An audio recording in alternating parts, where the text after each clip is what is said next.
Thank you very much, Suzanne. Hopefully I can convey a message about chemistry. I guess we leave questions until the end, but I'm going to start the presentation a little bit unconventionally. Flotation is a surface actually, can I get rid of that because I feel like a dill? Flotation is a surface chemical phenomenon. It's about making the surface of the particles hydrophobic so that they stick to a bubble.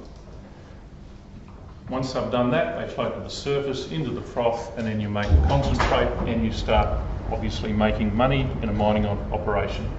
So it's really about making these particles hydrophobic to get onto that bubble surface.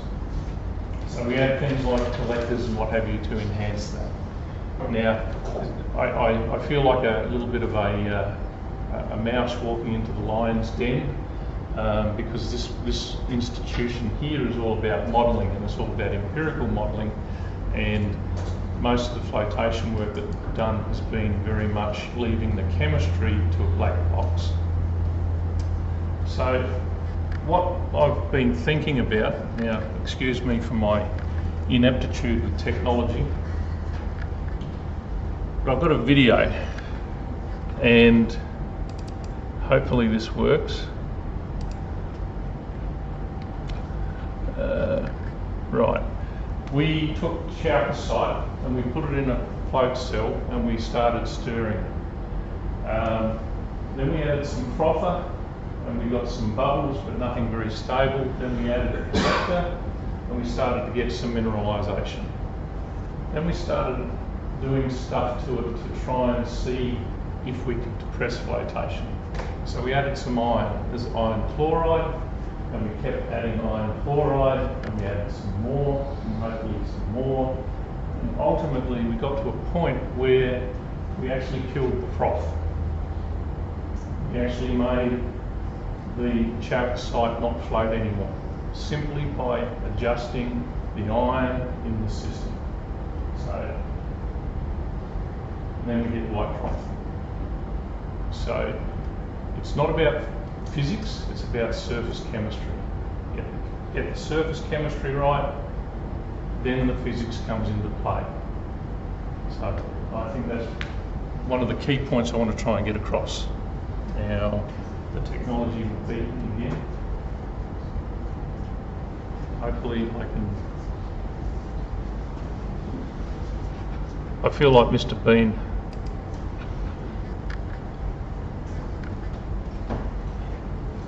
So everybody's curious about the title, probably because I'm a little bit eccentric, sorry. And really, I think when it comes to flotation research, it is a little bit like the wise men touching an elephant blindfolded. You touch the trunk and you think it's a snake. You touch the tusks and you think it's a spear. When you start looking at flotation research, you've got people like Jan Cilliers at Imperial College, I think it is, and it's all about air rate, balancing the air down a bank of cells. You look at this place, it's about modelling the flotation empirically and leaving the chemistry in a black box and saying this is what's happening. You look at Jamison. Jamison was all about fine bubbles and the Jamison cell and things like that. You go down to Ian Walk, where I come from, and Ralston's inflicted himself on me and probably caused copious amounts of psychological damage, and it's all about surface chemistry.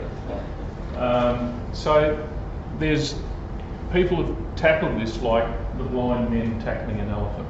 They think their bit of information is the most important thing. The reality is you've got to join it all together to come up with a cohesive description of what's going on. There are two basic truths, inescapable truths in mineral processing, particularly in flotation. The first is you must have liberation. If you can't get liberation, you're not going to get grade and you're possibly not going to get recovery. If you've got liberation, if you haven't got the right surface chemistry, you're not going to be able to float the things that you want to recover. You can't get away from those. If you don't have liberation, the grade's not going to be there, the smelter's not going to buy the stuff, and you're going to spend a lot of money not getting very far. And then chemistry is the next important bit. We all know about the process. We have a mill to make big rocks into little rocks. Some people take cyclone overflow and do some sort of conditioning stage, then we go on flotation. And a lot happens in the mill. You're adding, obviously you've got the ore coming in, processed water, which can be anything from pristine water in Canada to something 7 times saltier than seawater in Western Australia. So that's a bit of a soup.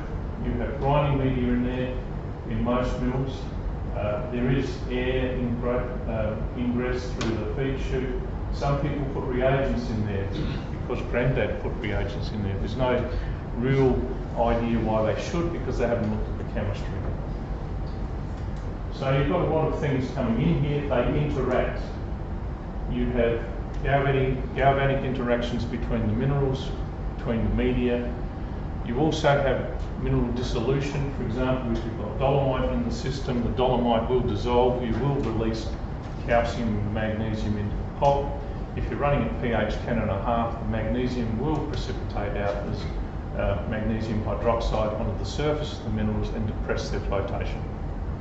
So this isn't just a physical thing, it's actually a chemical reactor. Water can cause huge amounts of problems, and of course grinding media can also have an impact. People put collector in the mill. Collector absorption is actually P or EH dependent.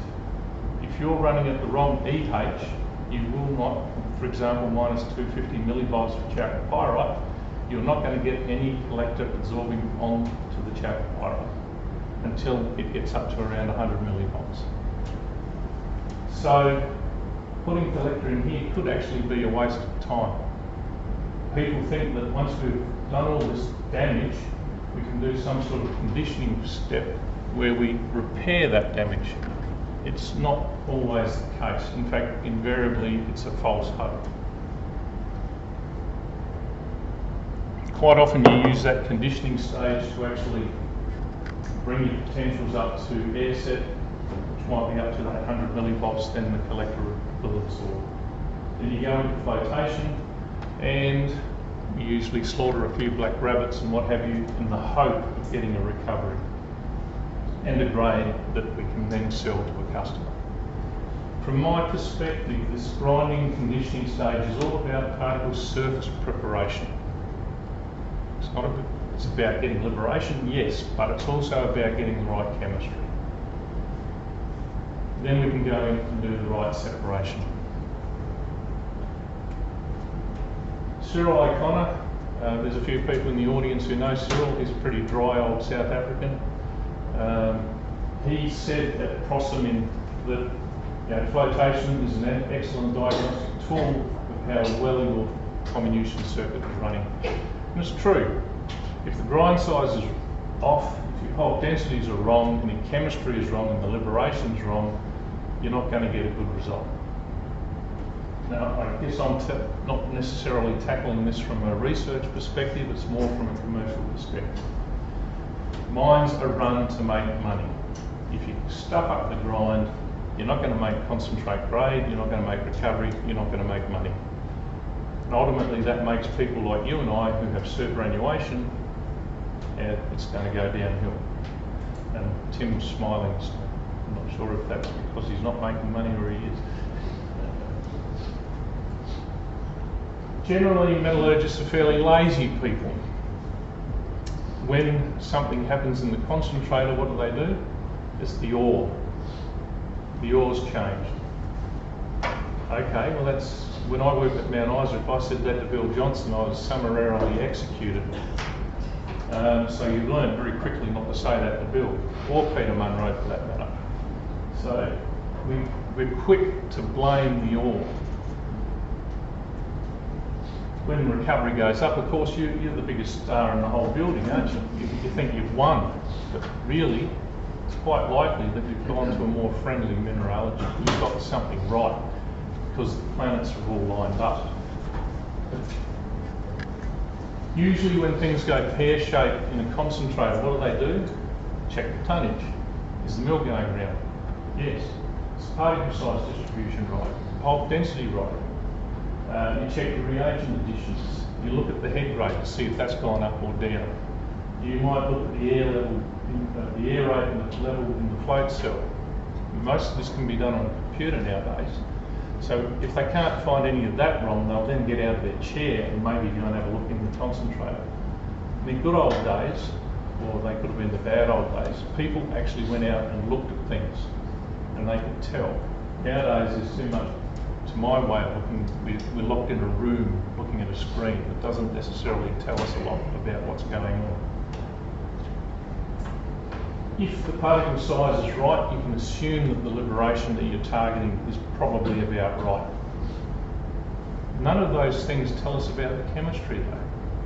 They don't tell us if we've had a sudden change in the amount of pyrite coming in, which is going to influence the surface chemistry. It doesn't tell us anything about chemistry. In fact, thank God flotation is actually quite forgiving, because it's a surface chemically driven process, but we do not measure any chemistry. So for some porphyry copper mines that get 92% recovery, you know, it's on a wing and a prayer. It's not through good science. Sorry if I've offended any of the operators in the building. We did some work back in 2005 on a nickel concentrator in Western Australia, where I actually I inflicted this on a young metallurgist, and his job was to take pulp chemistry surveys through the circuit every day. We did these from the 27th of January through the 5th of February, and you can see the EH went from here to here. And when I was plotting this data up, I actually said to the metallurgist, "You've had an ore change." He said, "How do you know?" I said, "Well, the EH has gone down. It's become much more reducing. When we started, we were in the flash float tail was 150 millivolts. We're nearly down to minus 100 at the end of the time of our visit." And she said, "Well, we did have a change. The ore became more purific." And when you start plotting up the data, yes, they saw the EH go down, the dissolved oxygen content went down. When we eventually got the EDTA data, the EDTA extractable iron went up, they had more corrosion going on. Their nickel grade dropped, but their nickel recovery went up because they actually have nickeliferous pyrrhotite. So they were actually recovering more pyrrhotite, which saved them in a certain way because they were making more nickel. But the mineralogy drives the chemistry. Mineralogy tells us about the liberation, it tells us about the chemistry, it also tells us about the wear rate, or what wear rate we can expect, and it will tell us about what liberation size we should be grinding to, which I think I said in the second one.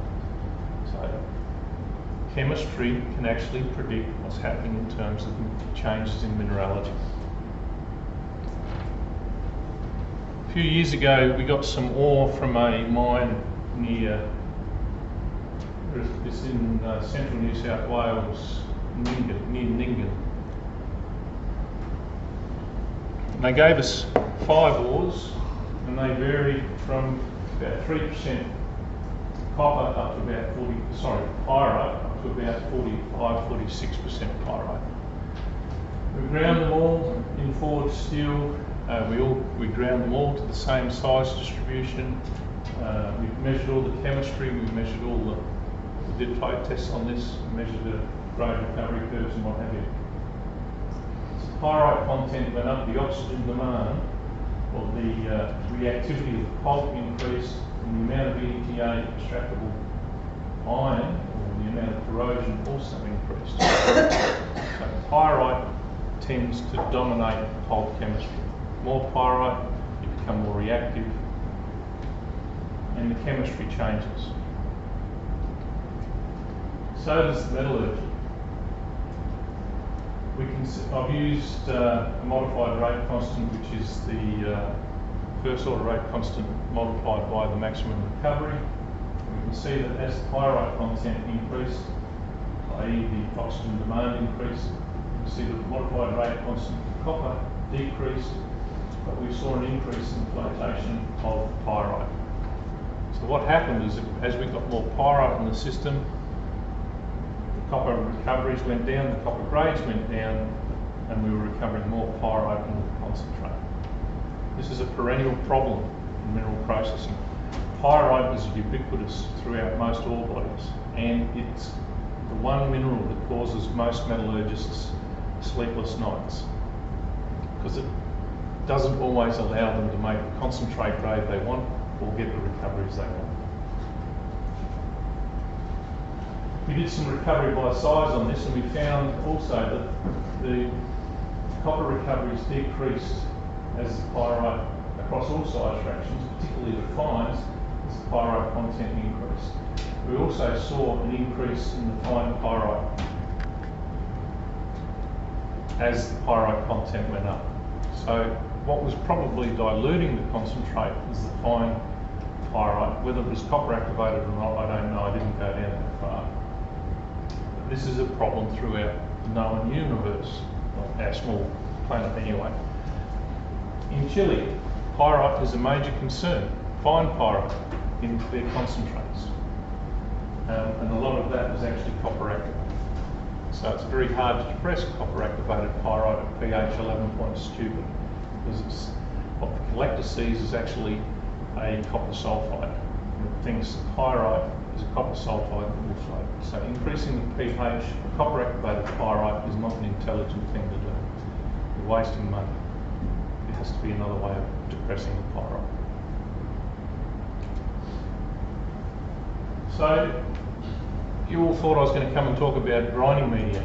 Well, you've got off for the first bit of the presentation. I'll just start talking about it now.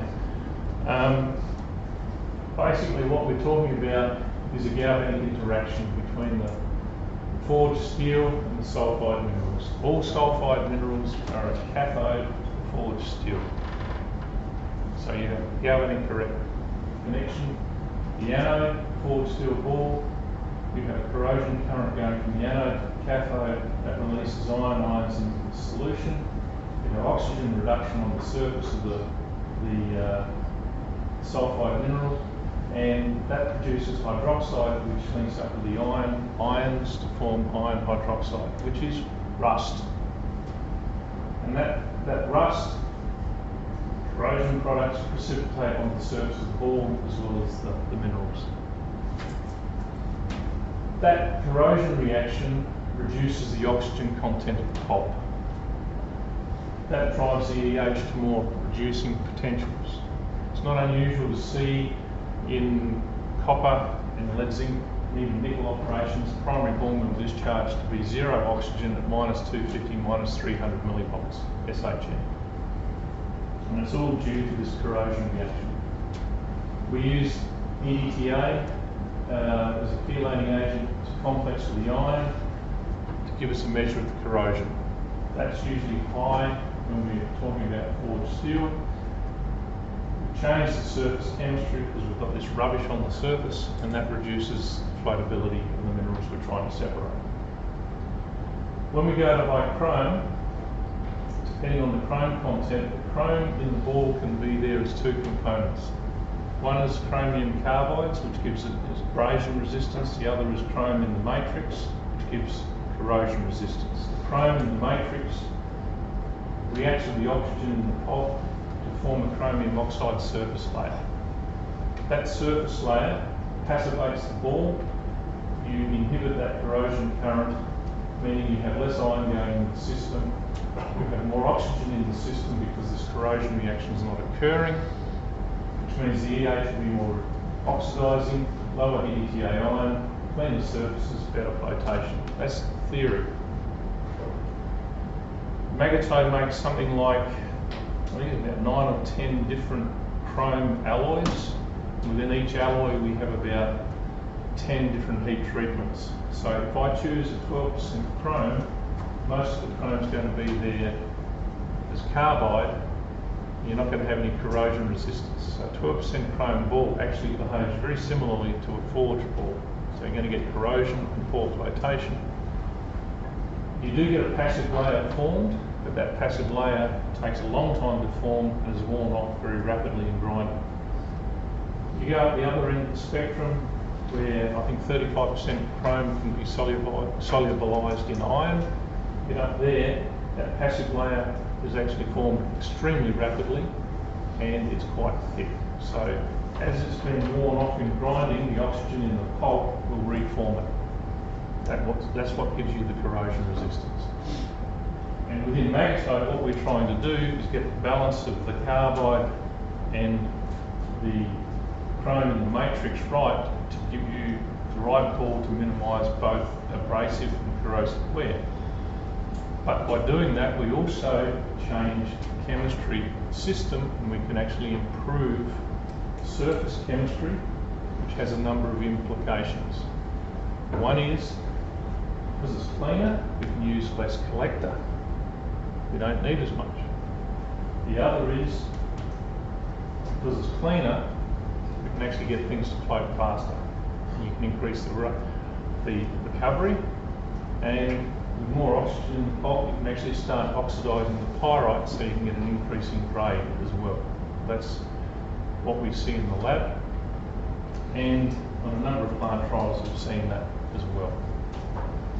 So not only does high chrome give you a wear benefit, potentially, it can also change the surface chemistry, which leads to lower reagent consumption and improved metallurgy.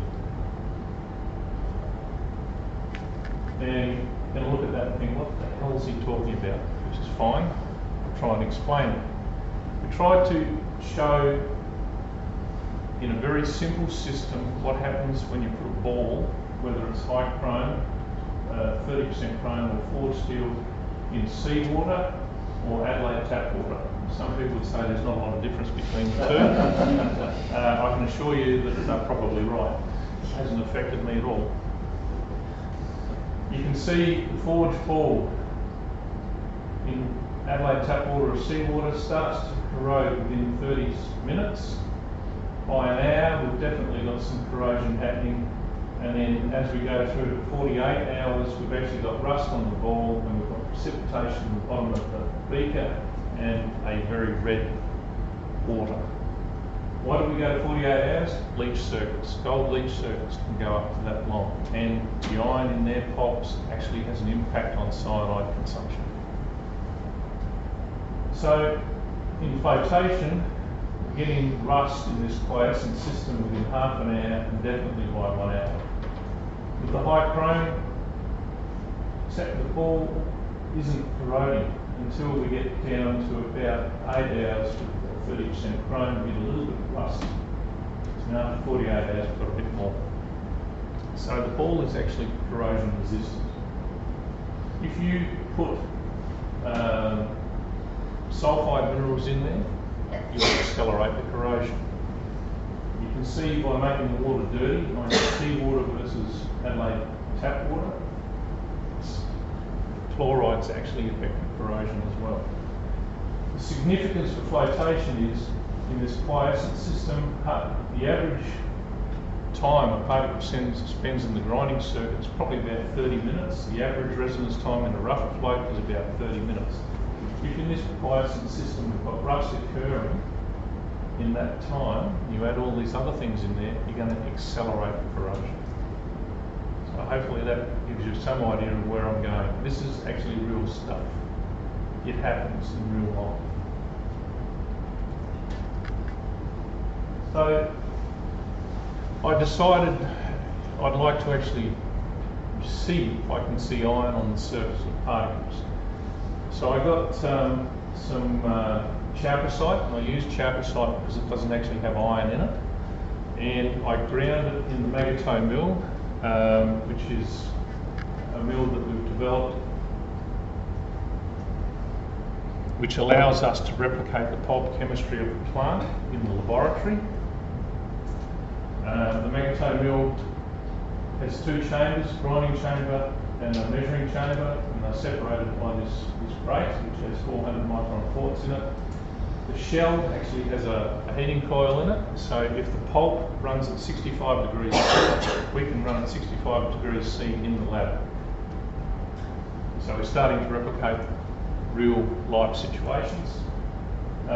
We pump the slurry pool from the measuring chamber out and around and back in, so it's dynamic.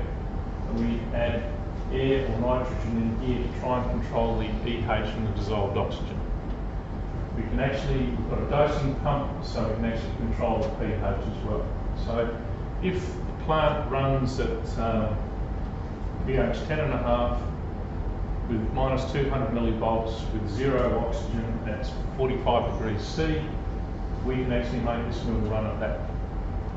And the product coming from the mill will have zero oxygen, minus 250 millivolts at pH 10.5 at 45 degrees C. So we can replicate pulp chemistry from the plant in the lab. So I got this chalcocite sample, and we ground it in the mill, and we were grinding it around at pH around 10. The EH went up a little bit as we were grinding the forged. I think it was an 18 or 21% chrome in a ceramic medium. So as we reduced the iron content, the EH went up marginally. We didn't have any oxygen in there because we were pumping nitrogen in the whole time. But when we looked at the EDTA iron, we went from nearly 1% down to 0.04% of the ceramic. So by changing the iron composition of the media, we were actually able to use the EDTA to detect what iron was in the system. We took samples of each of these and then we subjected them to surface analysis. We used XPS, X-ray photoelectron spectroscopy, and that showed us XPS is a bulk surface analysis. It's looking at about 400 micron square, 400 by 700 micron square, so it's averaging the surface chemistry of all the particles that are under there. We can see that as we've removed iron from the grinding media, we saw the copper concentration in the surface go up, as did the sulphur, and we saw the oxygen content drop. So that's telling us that by removing iron from the media, we're starting to see cleaner particle surfaces. The copper, the chalcocite, we're seeing more with the chalcocite surface. But I'm not convinced because it's a bulk surface analysis. So I did some TOF-SIMS, time-flight secondary ion mass spectroscopy, which is, I guess, Bill Skinner and Roger Smart's favourite toy. I don't like it because it's not statistical. Or it's qualitative, it's not quantitative, whereas XPS and AUGER are quantitative. Plus, this is a destructive technique. The ion beam hits the surface and it blasts fragments off. And then you put that through a mass spec and you make some judgments. Now, there aren't any silly ones. Quite often when you blast fragments off, you see Fe2 minus fragments. Now, Fe2 minus doesn't actually exist in my world. So a lot of the TOF-SIMS, I'm biased, I'm sorry, it's guessometrics. But what we found, but it is particle specific, what we found is with forged steel we had more iron on the surface, and as we reduced the iron to ceramic, we were actually getting less iron. Not convinced, because this is comparative, it's not qualitative, it's not quantitative. So I did some AUGER spectroscopy. I like AUGER, nobody else does, which probably explains my personality. But with AUGER, I was able to find that as we went from forged to ceramic, we were actually seeing a lot more copper on the surface, a lot more sulphur, the iron and the oxygen were decreased. Forged steel, we're actually seeing quite a bit of iron hydroxide on the surface, whereas with the ceramic we had practically none. AUGER is actually particle specific, so I was actually looking at individual particles to get this done. So surface chemistry tells me that when I go from chemically reactive or electrochemically reactive media like forged steel to something that's less, like high chromide iron, we can actually reduce the amount of iron hydroxide on the surface, which should have ramifications for flotation. Going back to the 5 ores from the mine near Ningen, we did the same tests using high chrome with the oxygen demand forged here. This is with the high chrome. This is a 15% chrome alloy. We can see that we've reduced that demand significantly, which should mean that we get better metallurgy. And again, looking at the copper modified rate constant, yes, pyrite content did have an impact, did drop, but we're actually getting much better flotation using high chrome compared to forged steel. So why do we do this? You know, does Magotteaux like paying me the money they pay me? No. Belgians don't like paying any Australian because they find us probably too abrupt. Ernest Henry was probably one of the first mines we managed to convert, and Tim would remember abusing my poor statistical ability several times. When we did this trial, the mine was running at about 11 million tonne per annum, 1% copper, 0.8 gram per tonne of gold. They went to some 18% chrome alloy, but the charge for the grinding media went up by $176,000. Most people look at wear rate and say, oh no, we're not going to go there, it's going to cost us money. But by changing to high chrome, we were able to actually reduce the pH from 10.8 down to 9.6 in rougher flotation, which saved them of the order of $800,000 per annum, which more than adequately covered the additional media cost. More importantly though, is they got a recovery benefit of at least 1.3%, which, when I did the calculations, was worth about 10 million bucks copper, 1% gold was nearly 4 million. So when you add all that up, they're actually making quite a bit more money. And it had a payback period of 0.64 of a week, which should make the accountants sit up and take notice. Unfortunately, metallurgists aren't accountants and they don't take notice. And I'm a metallurgist. Ernest Henry have stayed with high chrome. All this work was, the trial was done in 2009. Their rougher circuit now runs at natural pH. And we're doing work to try and see if we can reduce the pH in the cleaner circuit, run high pH in the cleaner circuit to try and depress pyrite. Now we're trying to put a few tricks up our sleeve to try and depress the pyrite that we're trying to inflict on them. But that's the mentality of the mining industry is, oh, grinding media is a big cost, and if you put something more expensive in there, you get a number like this, we don't go any further. But there's more to it. There's the reagents and there's the metallurgy. And that's my job within Magotteaux, is to do this bit here. And it's not that easy. And that's probably why I got cynical and grey head. But chemistry is real. And we do measure a lot of pulp chemistry. I've got people wandering around the universe taking samples from mill discharges, and then we plot graphs like this. You can see that there's quite a bit of scatter in these two. This is Broken Hill, high chrome, and that's forged. And the mill discharge, we're probably seeing about a 200 millivolt on average increase. But there's scatter. Chemistry doesn't stay the same. If we go back to that example from the nickel mine in Western Australia, it moves. As the mineralogy changes, the chemistry moves. If you have more pyrite coming in, you'll become more reducing. If you have more pyrrhotite, it'll just get even more reducing.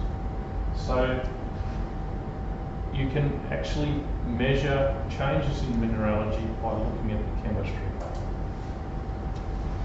We do know from all the work that I've done, or other people have done for me is probably a better way of putting it.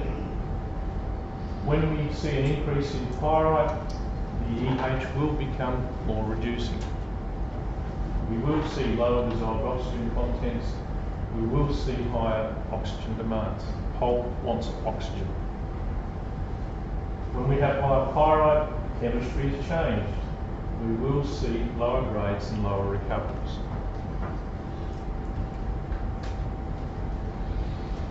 I can't afford to put a technician in every concentrator in the world to work 24 hours a day. Apart from it being against the law, it's not a very efficient way of doing things. So what I decided to do is try and automate this. So we built, there we go. So I built PCM, our online pulp chemistry monitor. This is the latest version. We've gotten rid of the dunking duck, which had a lot of mechanical issues. We have a pot stirred, and the slurry is fed in from over this side. The probes are around here, and we have a squeeze valve down the bottom. So the slurry comes in our measurement over 2 minutes. Squeeze valve opens, drops the slurry out, we'll flush it out, and then we go back and measure another sample. We can get a reading of a stream every 3.5 minutes. Which is great, except nobody knows what to do with the data. We spent quite a bit of time up at PUCAM, and Dirk would remember the various conversations and frustrations things at PUCAM. This is their first cleaner 1A. This is a 2.5 dimensional graph, thanks to Bill Gates and Microsoft not being able to do 3D graphs easily. We plotted the iron to copper ratio. Iron is actually a very good proxy in this case for pyrite, and the copper is copper sulphides, versus pH, and these are all the oxygen demand points. You can see, generally speaking, when we have a lower iron-copper ratio, we have low demand, and we can run a low pH. When the iron-copper ratio goes up, we tend to run at a higher pH, but we also have higher demand. More pyrite, higher demand, higher pH. What does that mean in terms of recovery? In terms of recoveries, when we're down here, low iron copper ratio, low pH, we're probably sitting around that 91 to 94 recovery occasionally.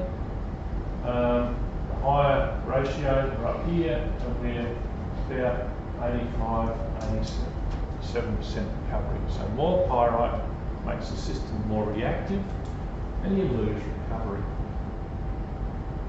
The trick to all of this is great data, this is wonderful, but the trick is, if I'm running up here, this sort of ratio, how the hell do I get recovery to these levels? Because I can't actually change the pyrite content. How do I change the chemistry? That's what I'm working on at the moment. I've got a few ideas. I'm not going to share them, because I might be wrong, because my children keep telling me that I'm wrong. But we can use the data to model, and we've played around with this. We started with Excel, and we suddenly worked out that Excel isn't quite right for this. We also worked out that these relationships are non-linear, and we ended up using a second order polynomial of that form to do our modelling. And it started to give us some interesting results. In the background, we actually did some work with two organisations. One took all the data and modelled it and told us that the air rate on the fifth cell was the most important thing in the universe, to which I told them they were stupid and should go back and look at the process. She was a metallurgist and she wasn't impressed. The other mob, a Belgian company, they at least talked to us about process to work out what valuable or what parameters were important. When I supplied them the data, they started using bits of the data to get the best R squared. And I said, well, you know, this KPI parameter that you've got in here is actually not related to anything in the process. Why have you got it there? Oh, if we take it out, the R squared drops to 0.3. If we put it back in, it's 0.7. I thought, well, yeah, but it doesn't mean anything. It's got no value. Now, what all of this told me was that big data, data analytics, all of that is wonderful stuff. But it's not going to work in mining at the moment because we're not measuring a lot of the parameters that we need to be able to control the process. If you're not measuring the oxygen content, the oxygen demand, I'm pushing the wheelbarrow here, but if you're not measuring some of these things, how can you actually model? If you're not measuring the chemistry, you cannot expect to actually get a good model for flotation.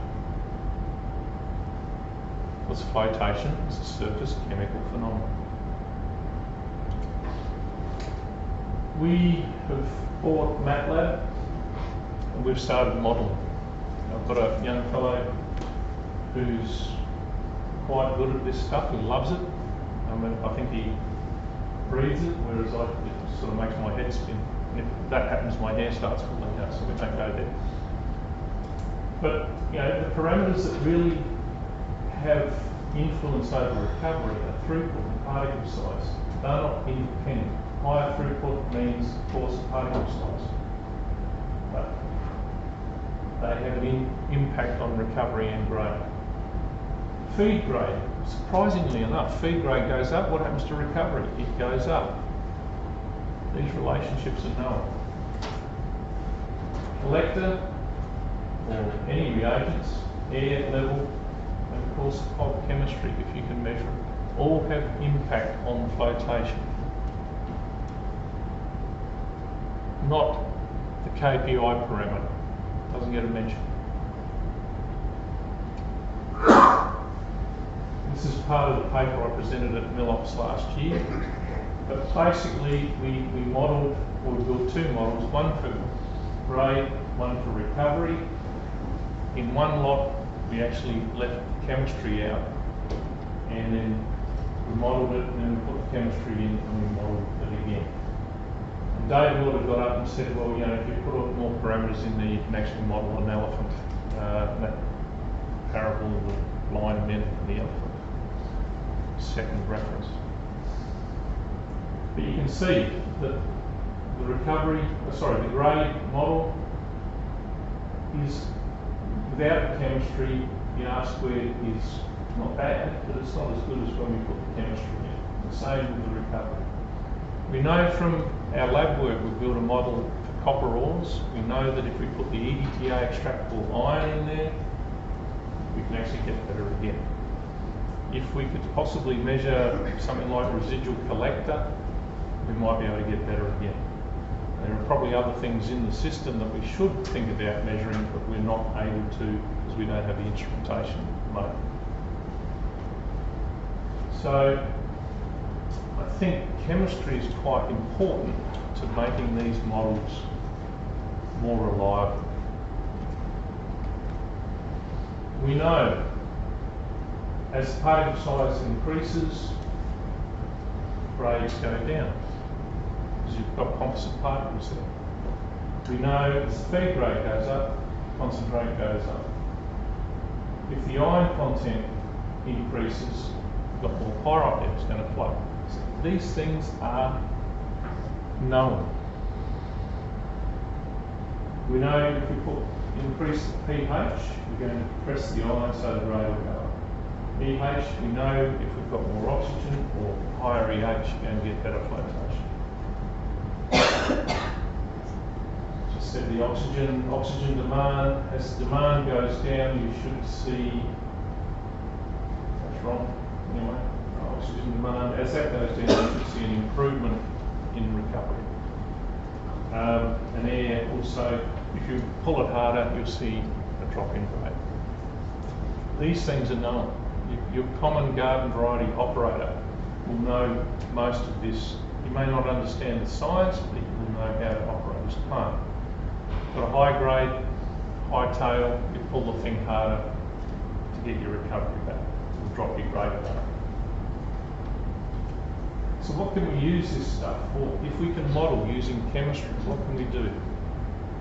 You can actually start moving away from empirical models where we leave the chemistry in a black box and don't touch it. But we can actually start building things that will simulate the process more closely because we know the chemistry. If we can simulate the process, we can actually say, okay, what happens if I happen to turn the first cell off in terms of recovery and use it as an aerator? What happens to the oxygen content? What does that do to the metallurgy? We can use it to troubleshoot. If your model moves off track, what parameter has actually gone haywire? Is it that the EH has become more reducing? Don't know. If it has, we might be able to do something to bring it back to where it should be. You can use it for optimizing and controlling reagents. Most concentrators, if they run at high pH, they run at pH X. Day in, day out. They don't change. Yet, their mineralogy is doing this. So if you have low pyrite, you don't necessarily need to run at pH 10.5 or 11. You might be able to run at something a lot lower. So if you measure the oxygen demand, which is an indication of the pyrite content, if that is lower, you can wind down your pH. Demand goes up, more pyrite, wind your pH up. You probably do the same sort of things for collector and other depressants if you're using cyanide to depress pyrite, for example. And ultimately, where I'm trying to get to is model predictive control. If our models are good, we should be able to predict what's going to happen in the future and use that to control the process. So, I think I've talked too much. Go froth and prosper. And I guess if you've got any questions you wish to inflict on me, do your best. Thank you.